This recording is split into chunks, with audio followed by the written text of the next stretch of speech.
are amounts that are subtracted from the adjustable gross income before calculating your taxes.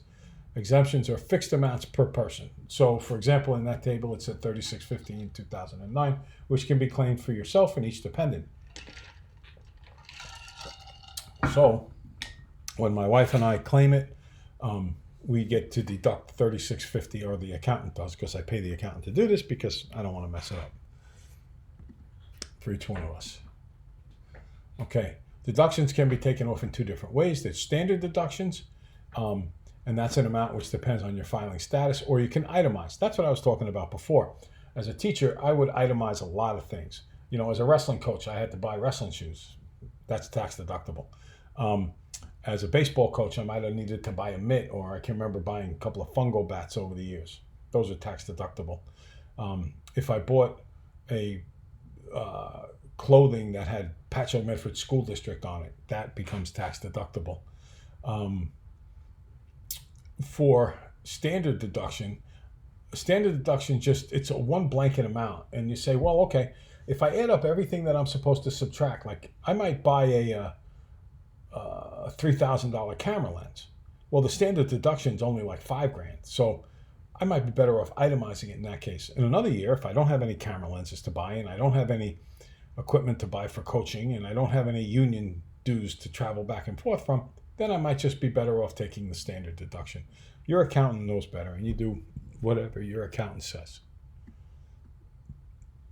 Okay, so there's that table again to show you where each of these things, fall into.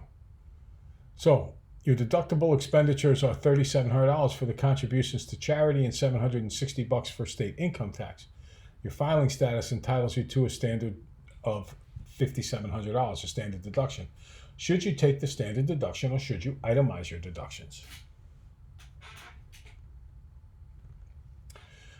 Well, if you add $3,700 and $760, you come out with $4,460, so you're better off taking the standard deduction of $5,700.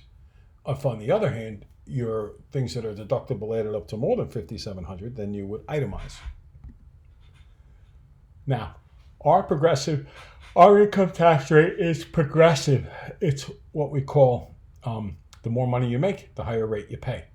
And then the next one is a marginal tax rates, and the tax rates are assigned to different income ranges. So ours are progressive and they are marginal. Personally, I don't believe in income tax. And that's not just because the government gets a chunk of my money, but I'm big on what we call the fair tax. Fair tax is just a national sales tax. I like that one because the people who have a lot more money to spend, they buy more stuff, they get taxed more. And if people are wise and put their money aside till a later date, then they get taxed at a later date. And if they save money in the meanwhile, then they get to save more. They get to earn interest based on money that they didn't spend. So that would help make me, a young me, have more money in my older days. So I'm kind of big on that one. 2009 marginal tax rates, again shown here, will show how it's progressive. Do you see how the more money you make, the higher the tax rate is? And it's marginal because there are margins for single and married jointly, married separately, and so on and so forth. Okay. Sarah and Marco are filing jointly with a taxable income of $87,500. Where do you compute the tax rates that they owe? So they're filing jointly. That's this column. And $87,500, they're going to be in the 25% tax bracket. Okay? Right? Because 87.5 is between 67.9 and 137.05. Oh. Paul is the head of a household with a taxable income of $89,300. He's entitled to a $1,000 tax credit. Take a look at that.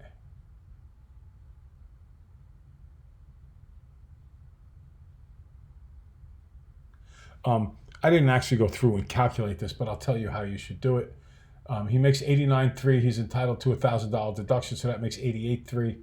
He would be in this tax bracket here as head of household on the right. So I would do 45.5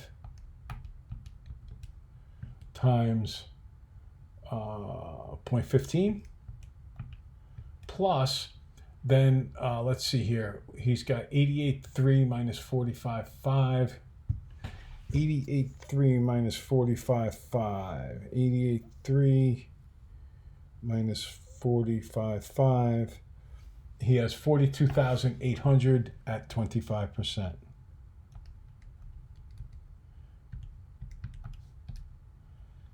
So altogether, he owes $17,525 in taxes. Okay. In the 15% tax bracket, a $500 tax credit reduces your total bill by $500. In the 15% tax bracket, a $500 tax deduction reduces your taxable income by $500, but only saves you $75 because it reduces your income, but you're still taxed on the income that remains. The tax credit means you're going to get $500 back. Okay? All right, let's try these two questions. Go ahead.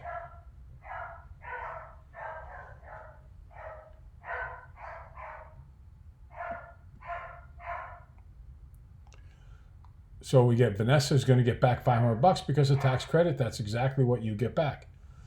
Rosa, being in the 15% tax bracket, claims the standard deduction. How much will her bill be reduced if she makes a $1,000 contribution to her favorite charity? Well, that would be 15% of $1,000, which is $150.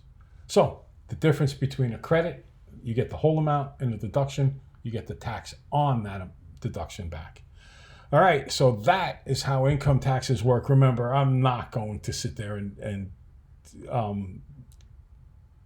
give you quiz questions about the difference between adjusted gross income and taxable income and so on and so forth. I'm just not good enough at that sort of stuff to do it, but I am good enough to take you through how taxes work. Now, there's one other thing that I really want to talk to you about with taxes, and that's what you call a 401k versus a 403b. We'll talk more about it at a later point in time, but the 403b for teachers is a really important thing. It's a way to put money away where not only do you gain long-term interest on interest because it's compounded, but the government doesn't take taxes out first. So you earn interest on interest and on the money the government should have taken out with taxes, or could have, not should have, but could have taken out with taxes. So that's a really good way to get rich. And we'll talk more about that at a later point in time.